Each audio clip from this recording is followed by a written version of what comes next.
Bem, a segunda lição, o Freud fala assim, uma coisa importantíssima, que todo o interesse que ele tinha de compreender todas essas coisas era porque ele queria minorar o sofrimento dos pacientes dele. Ele queria saber assim, o que ele podia fazer, né, para poder ajudar as pessoas. O interesse clínico dele sempre foi enorme. Então ele fala assim, o que sobretudo me impelia era a necessidade prática. Tratava-se de fazer o doente contar aquilo que ninguém, nem ele mesmo, sabia, né? Então essa questão que começa a aparecer aqui sobre a escuta analítica, né?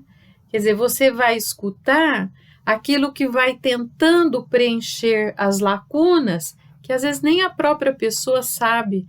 Ela ainda não tem uma ideia, a emoção que a fez mandar embora da consciência alguma emoção que ela não suportou conter. Essas emoções e a memória delas, recordações esquecidas, não haviam se perdido. É daqui que o Freud fala que tudo que é vivido permanece dentro da pessoa. Elas jaziam em poder do doente e estavam prontas a ressurgir em associação com os fatos ainda não sabidos, mas alguma força as detinha, obrigando-as a permanecer inconscientes.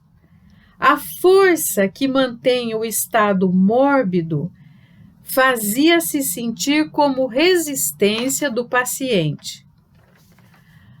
As mesmas formas que hoje, como resistência, se opõem a que o esquecido volte para a consciência, deveriam ser as que antes tinham agido, expulsando da consciência os acidentes patogênicos correspondentes.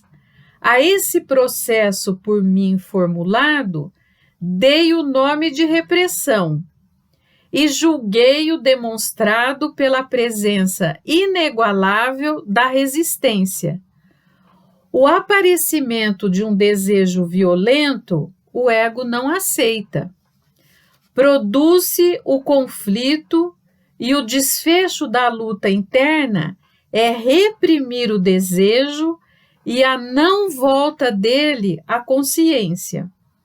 Então, aqui, ele cita um dos casos que depois já apareceram nos estudos sobre histeria, que é o da senhorita Elizabeth von R., que vocês se lembram, ele conta a história, ela havia há pouco tempo perdido o pai, uma pessoa amada que ela cuidou durante a enfermidade dele.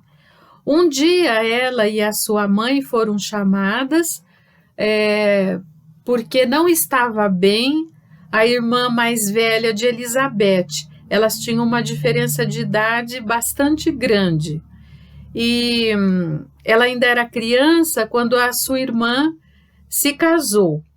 E ela se enamorou do cunhado. É uma coisa muito comum de acontecer. As meninas assim, por volta dos 4, 5 anos, quando tem uma prima, uma irmã que tem um namorado, a criança fica maravilhada com aquilo e ela acreditava estar apaixonada pelo cunhado desde há muito tempo.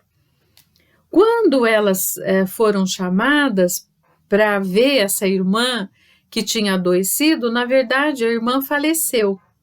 E a hora que ela toma conhecimento do fato, apareceu assim na mente dela: agora eu posso me casar com ele, como cunhado.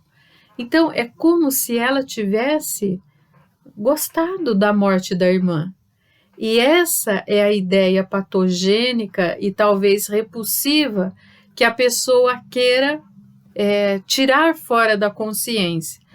Ela reprime, mas essa ideia fica demandando e aí começam a aparecer os sintomas. Os sintomas tentam ser substituto e preencher uma lacuna que fica justamente porque a coisa não pode ser totalmente recordada. É isso que vai aparecer na sessão de análise, que às vezes fala que a pessoa teve um insight. É quando ela se dá conta de alguma coisa que estava longe da consciência dela, né? Uma vez consciente o que foi reprimido, a pessoa passa a ter uma solução mais feliz do que a que é oferecida pela repressão. O controle e o manejo do desejo é atingido e é isso que é buscado, entende? Assim, o que é buscado não é a repressão para a pessoa ser boazinha e ser de acordo com o que a sociedade espera. O que é importante é a pessoa poder, às vezes, necessitar reprimir, porque num primeiro momento ela tem muito medo do que ela sente, do que ela pensa, mas o ideal é poder voltar à consciência e ela poder aprender a lidar com o desejo. Essa é a segunda lição.